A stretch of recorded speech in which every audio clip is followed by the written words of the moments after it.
Hello student, here we discuss relationship between radius of curvature and focus, and we have derived mirror formula for the mirror. First of all, you have subscribed our school channel by which you have got all the notification related to this channel. Student, as we discussed in previous topic, some definition related to this topic reflection, in which we have discussed आपका terminology about the reflection and we have recalled this terminology. Student, as we discussed mirror, here we discuss only for the spherical mirror, not to आपका plane mirror, and mirror is a आपका spherical glass which one side is opaque. It means we have not permit to the light to transmit another side, है ना. तो उसको हम लोग क्या बोल देते हैं, मिरर बोलते हैं, है ना. Here we discuss only for the spherical mirror. तो spherical mirror, the before starting the one thing is keep in our mind, we have discuss about the आपका only and only for the small aperture. For the large aperture this mirror formula and these relations are not to be valid, है ना. तो हम यहाँ पर जो सिर्फ discuss करेंगे वो सिर्फ स्मॉल अपर्चर के लिए ही डिस्कस करेंगे, और ये जो मिरर फार्मूला या जो रिलेशनशिप जो होती है ये आपका सिर्फ और सिर्फ स्मॉल अपर्चर के लिए ही वैलिड रहती है ना. And another thing we have to say, we have discuss reflection on microscopic level, not to microscopic level. हम माइक्रोस्कोपिक लेवल पे बात करेंगे, है ना. तो फर्स्ट, तो mirror which one side is opaque, जिसकी एक साइड को हमने क्या कर दिया, ओपैक कर दिया. And the radius of curvature, तो रेडियस ऑफ कर्वेचर को हमने डिफाइन किया था, एंड दैट इज द जो आपका डिफाइन किया था, from which spherical glass this mirror is to be cut, that radius is known to be radius of curvature. And the line passing through the आपका centre of curvature and pole, है ना, is known to be आपका क्या बोल देते हो आप उसको, प्रिंसिपल एक्सिस, है ना. Aperture means the part on which the आपका light is to be incident is known to be aperture. It means here the aperture is this. Clear है. तो बेटा अब हम डिस्कस करते हैं इसका relationship between radius of curvature and focus. This from the pole to the centre of curvature, the distance is known to be आपका radius of curvature. And focus, the distance between focus and focus is known to be आपका focus, focal distance. Clear है. We have already known the ray which are parallel to the principal axis, है ना. जो रे जो आती है आपकी प्रिंसिपल एक्सिस के कैसे होती है बेटा, पैरेलल होती है ना. इट मीन्स दिस रे after reflection it will pass it through the focus. ये कहाँ से होकर जाएगी बेटा, फोकस से होकर जाएगी. एंड वी हैव ड्रा, ये आपका नॉर्मल, है ना, on this point. Here we name this point to be B, है ना. The normal, the incident ray, ये incident ray which make the angle from the normal is known to be आपका incident angle. And reflected ray, this ray is reflected ray, make the angle from the normal is known to be आपका reflection angle. And from the laws of reflection angle I equal to बेटा आपका होता है angle R. From the laws of reflection, हम जानते हैं laws of reflection में पढ़ा था, ये जो होता है आपका एंगल आई किसके इक्वल होता है बेटा, एंगल आर के इक्वल होता है ना, from the laws of reflection. And this angle is equal to this angle, alternate angle, angle A B C is equal to angle आप कह सकते हो एफ सी बी, है ना. क्यों, अल्टरनेट एंगल है ना, alternate angle. It means triangle C F B is an आइसोस्केल ट्रायंगल. कैसा ट्रायंगल हो गया बेटा, इज एन आइसोस्केल ट्रायंगल. अगर ये एंगल इक्वल हो गए, है ना, और ये एंगल इक्वल हो गया, तो इसका मतलब ये जो ट्रायंगल हो गया ये क्या हो गया बेटा, आपका आइसोस्केल ट्रायंगल हो गया. इसका मतलब आई इक्वल टू आर हो गया. तो ये एंगल कैसे हो गया, आइसोस्केल ट्रायंगल हो गया, है ना. आइसोस्केल ट्रायंगल जिनकी दो साइड्स इक्वल रहती हैं. अब दो साइड यहाँ पर क्यों इक्वल हैं, क्योंकि ये एंगल, दो एंगल इक्वल हो गए, तो जहाँ पर आपके दो एंगल इक्वल हो जाएंगे तो इसका मतलब वो साइड भी क्या हो जाएंगे, इक्वल हो जाएंगे। यानी आपका हो गया CF is equal to FB। और as we discuss earlier we have discuss mirror formula, है ना, only for the small aperture. हमें जो यहाँ पर डिस्कस करना है स्मॉल अपर्चर के लिए ही डिस्कस करना है। इसका मतलब ये हो गया B और P जो है क्लोजेस्ट हैं, it means B and point जो B और P क्या है, are closer, B and P are closer. और अगर B और P अगर क्लोजर हैं तो इसका मतलब बेटा क्या हो जाएगा, CF equal to BF equal to आपका FP। BF इक्वल टू क्या हो जाएगा आपका FP, है ना। अगर BF इक्वल टू FP हो गया तो इसका मतलब CP इक्वल टू कितना हो जाएगा बेटा, 2 टाइम्स ऑफ FP। और CP क्या है आपका, रेडियस ऑफ कर्वेचर, और FP क्या है बेटा आपका, फोकल डिस्टेंस। यानी R इक्वल टू क्या हो जाएगा बेटा आपका 2F। क्लियर है ना। And we have describe mirror formula, है ना। तो ये आपके रिलेशनशिप होती है radius of curvature and focal distance के बीच में। अब हम मिरर फार्मूला को ड्राइव करेंगे। Student, for the class 10th standard ये फार्मूला कभी भी आपको प्रूफ करने को नहीं आएंगे, लेकिन हमें इनके जो है प्रूवमेंट फिर भी देखना है, लेकिन आपको प्रूफ नहीं करने को होंगे। इनका जो है हमें सिर्फ न्यूमेरिकल पॉइंट ऑफ व्यू से ही यूज़ करना है। तो यहाँ पर सिर्फ हम देखेंगे कि ये फार्मूला किस तरीके से ड्राइव हुए हैं, लेकिन इनका जो है यूज़ जो है वो, इनका जो प्रूफ है वो आपके सिलेबस में नहीं है। ये क्लास 12th स्टैंडर्ड पे आपको पढ़ना होगा। अभी तो सिर्फ आपको ये जो है मिरर फार्मूला और रिलेशनशिप जो है ये सिर्फ आपको दिमाग में रखनी है for the purpose of numerical के पर्पज़ से ही आपको इसको मतलब आपको सीखना है ना। बाकी इसका जो है आपका प्रूफ कभी एग्जाम में नहीं आएगा। तो हम मिरर फार्मूले को भी ड्राइव कर लेते हैं। तो मिरर फार्मूला बेटा क्या होता है आपका, मान लीजिए आपका कोई ये आपका मिरर है, कॉनकेव मिरर है ना, और ये हो गया इसका बेटा पोल, और जो पोल और सेंटर ऑफ कर्वेचर को लाइन पास करती है ना, उसको हम बोलते हैं प्रिंसिपल एक्सिस। ये हो गया आपका focus. Let a object AB is situated between infinity and center of curvature, and the ray which are parallel to the principal axis, after reflection it will passes through the focus. Clear है?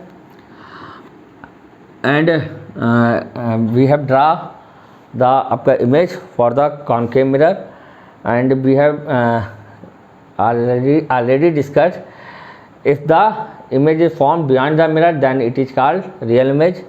So this formula we have derived for the real image, and the ray which are passes through the center of curvature, after reflection it will retrace its original path। मतलब after reflection जो है it will reflected back it's original path. ऐसे भी बोल सकते हो आप, reflection के बाद जो है ओरिजिनल पाथ से क्या हो जाएगी, ये वापस हो जाएगी। ठीक है, तो ये AB हो गया। ये आपकी हो गई बेटा इमेज। इस इमेज को हम बोल देते हैं I, या इसको दे दो आप B डैश A डैश कह दो। इमेज जो है आपकी B dash A dash inverted है, रियल है ना। और इस वाले पॉइंट को हम कुछ नाम दे देते हैं, N कर लेते हैं। ठीक है, अब देखो बेटा, triangle ABC and triangle CB dash A dash, है ना। Triangle CB dash A dash are similar triangle. कैसे ट्रायंगल है, सिमिलर ट्रायंगल, एंगल सेम है इनके, इसलिए इनको हम क्या बोल देंगे, सिमिलर ट्रायंगल बोल देंगे, है ना।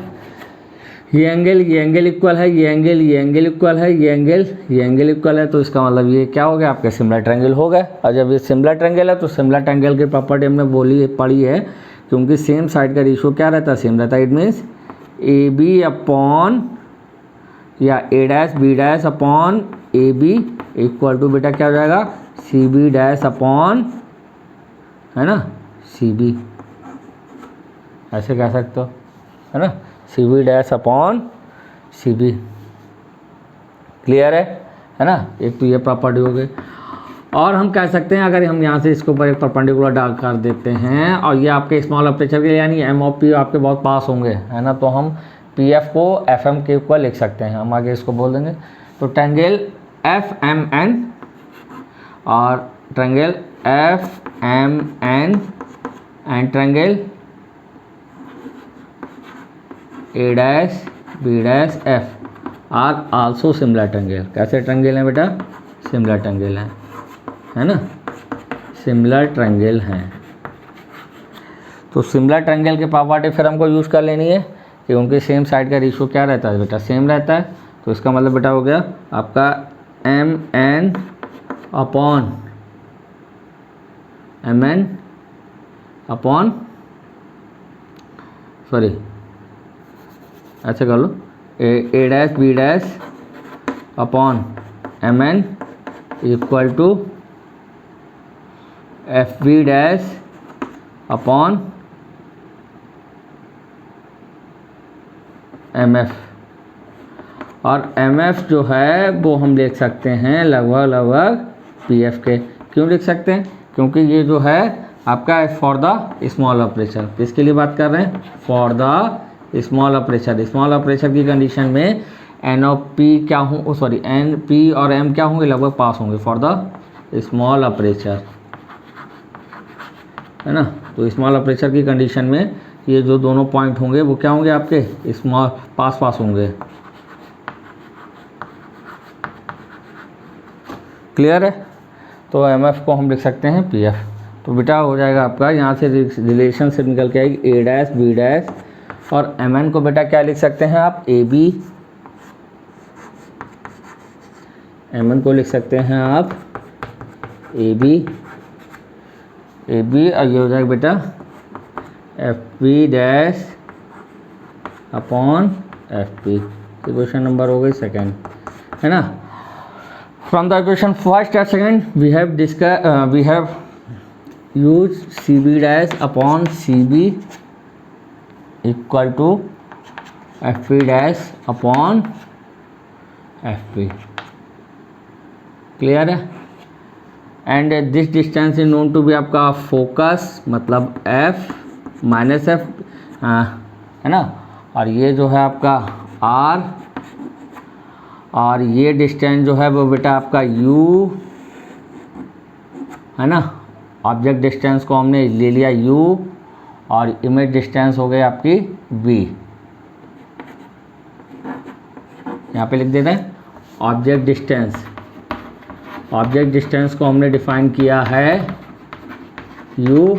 साइन कैसा लेंगे? माइनस, क्योंकि जो कार्टेशियन सिस्टम हमने डिस्कस किया था उसमें जो नेगेटिव साइड में जो साइन लेते हैं वो हम नेगेटिव, जो आपका इस साइड में लेफ्ट साइड में जो आपका साइन लेंगे वो कैसा लेंगे? नेगेटिव लेंगे।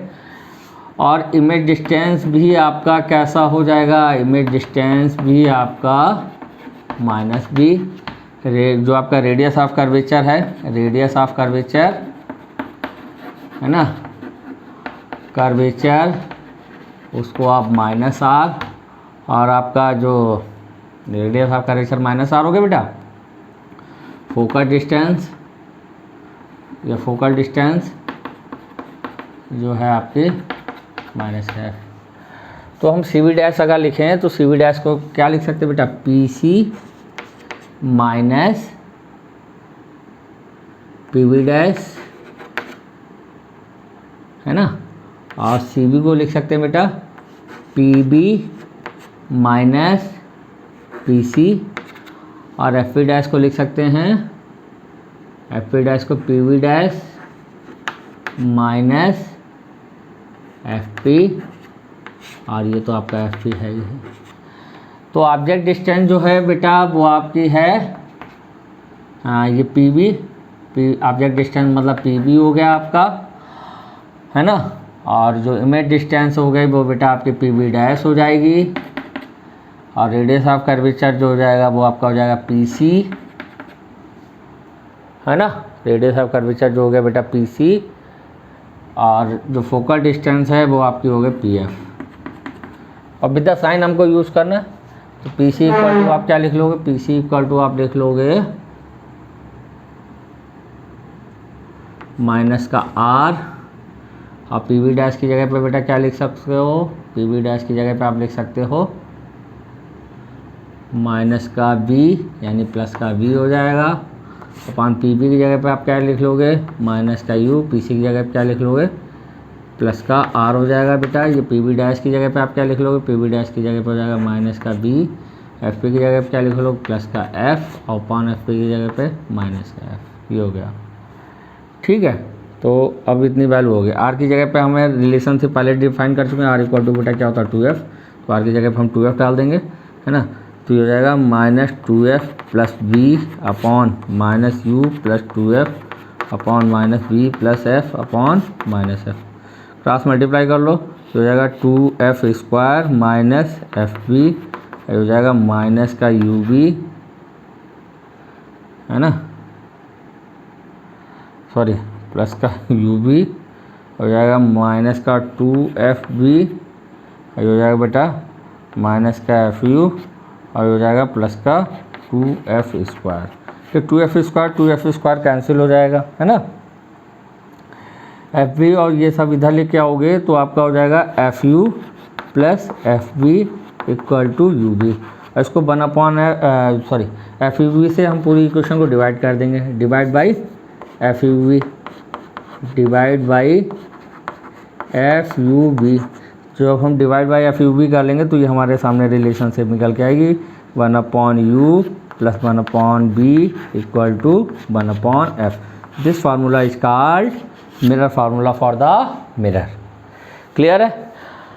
तो ये आपका मिरर फार्मूला हो गया, है ना। अब हम थोड़ा सा इसके मैग्नीफिकेशन को भी डिराइव कर लेते हैं, है ना। तो मैग्नीफिकेशन भी आप समझ लीजिए यहाँ पर, है ना। तो ये आपका फार्मूला जो है वो मिरर फार्मूला है, ठीक है। तो ये मिरर फार्मूला हमारे सामने क्या निकल के आया, 1 upon F equal to 1 upon B plus 1 upon U. ध्यान रखना इसका प्रूफ क्लास 10th स्टैंडर्ड पे नहीं है ना। क्लास 10th स्टैंडर्ड पे इसका प्रूफ नहीं है आपके सिलेबस में। आपके सिलेबस में फॉर द न्यूमेरिकल पर्पज ही हम ये फार्मूले यूज़ करेंगे, है ना। और ये फार्मूले दूसरी चीज़ हमको दिमाग में रखनी है, ये स्मॉल अपर्चर के लिए ही यूज होना है, लार्ज अपर्चर के लिए फार्मूला वैलिड नहीं होता है ना। और अब हम डिराइव करेंगे फार्मूला फॉर द मैग्नीफिकेशन। तो मैग्नीफिकेशन का भी मतलब हम समझ लेते हैं। तो मैग्नीफिकेशन की जो डेफिनेशन है, size of the image upon size of the object is called magnification. तो जो इमेज का जो साइज जो होता है वो ऑब्जेक्ट के साइज के रेशियो के तो जो रेशियो है ऑब्जेक्ट के साइज से जो रेशियो उसी को हम क्या बोल देते हैं, मैग्नीफिकेशन। तो देखते हैं बेटा। तो मान लीजिए आपका ये कोई मिरर है ना, ये इस तरीके से, है ना। और ये जो है आपका प्रिंसिपल एक्सिस, ये हो गया बेटा फोकस, ये हो गया सेंटर ऑफ कर्वेचर। यहाँ पर कोई ऑब्जेक्ट रखा हुआ था ए बी, है ना। और जो फिर वही सारी चीज़ें, पहला रे जो आती हैं वो आपके फोकस से होकर जाती हैं, दूसरी रे जो हम सेंटर ऑफ कर्वेचर से निकालते हैं, है ना। तो after reflection it will back to its original path, है ना। और एक रे जो है लॉज ऑफ रिफ्लेक्शन का भी यूज़ कर लेते हैं यहाँ पर, ये आप इसको यूज़ कर सकते हो। तो ये हो गया बेटा आपका ए डैश बी डैश, ठीक। तो देखो बेटा, अब इसमें from the triangle A B P and A dash B dash P, triangle A B P and जो है A dash B dash P और सिमिलर ट्रायंगल। कैसे ट्रायंगल है बेटा, सिमिलर ट्रायंगल है। और हमने आपको डेफिनेशन बताई है जो मैग्नीफिकेशन की, size of the image upon size of the object, size of the image upon size of the object, है ना। तो ये डेफिनेशन होती है मैग्नीफिकेशन के। तो हम यहाँ से देखें तो सिमिलर ट्रायंगल है, तो सिमिलर ट्रायंगल आपके ये और ये ट्रायंगल आपके सिमिलर ट्रायंगल है। तो अगर हम देखें तो मैग्नीफिकेशन जो निकल के आएगा वो बेटा ये क्या हो गया, A dash B dash upon A B, है ना, इज इक्वल टू आपके किसके हो जाएगा, पी ए, सॉरी ये हो जाएगा आपका बेटा sorry P A dash upon P A, है ना। और यही आपकी डेफिनेशन किसकी होती है बेटा, मैग्नीफिकेशन की होती है। तो A dash B dash upon A B, तो A dash B dash denominator अगर हम ये मान लेते हैं ये बाई 2 है और ये आपकी इसकी जो इमेज है जो साइज़ का ऑब्जेक्ट का साइज़ है y1 है। तो ये प्रिंसिपल एक्सिस है डाउनवर्ड डायरेक्शन, इसलिए इसका साइन रहेगा बेटा माइनस, और ये हो जाएगा आपका प्लस का y1। और पी ए डैश जो है ये भी आपका माइनस है, पी ए ये भी वैल्यू आपकी माइनस है क्योंकि ये प्रिंसिपल एक्सिस से लेफ्ट साइड में। तो जो कार्टेशियन सिस्टम हमने लोगों ने पहले डिस्कस किया था कि अगर आपका प्रिंसिपल एक्सिस से लेफ्ट साइड में तो उसको हमें कैसा लेना होता है नेगेटिव, और जो राइट साइड में होता है उसको कैसा लेना होता है पॉजिटिव। तो यहाँ पर अगर हम देखें तो आपका ये हो गया, तो ये आपका माइनस माइनस हो जाएगा प्लस, तो m इक्वल टू बेटा हो जाएगा साइज ऑफ द इमेज, यानी इसको हम आई यू भी लिख सकते हैं, आई अपॉन ओ इक्वल टू क्या हो जाएगा बेटा, ये माइनस आई था तो यहाँ पे ये माइनस माइनस हो गया प्लस, तो माइनस बी अपॉन यू। ये आपका हो गया मैग्नीफिकेशन का फार्मूला। तो स्टूडेंट क्लास 10th स्टैंडर्ड पर इनका जो है प्रूफ हमारे सिलेबस में नहीं है, हमें सिर्फ और सिर्फ इसको न्यूमेरिकल पर्पज से समझना होता है। तो हमारे सामने 3 रिलेशनशिप निकल के आई, रेडियस ऑफ कर्वेचर और फोकस के बीच में जो रिलेशनशिप होता है R equal to 2f, mirror formula जो निकल के आया 1/f equal to 1/v plus 1/u, and जो मैग्नीफिकेशन के लिए फार्मूला निकल के आया वो m equal to size of the image upon size of the object equal to minus B upon U, है ना। तो ये आपको याद रखना। Thank you.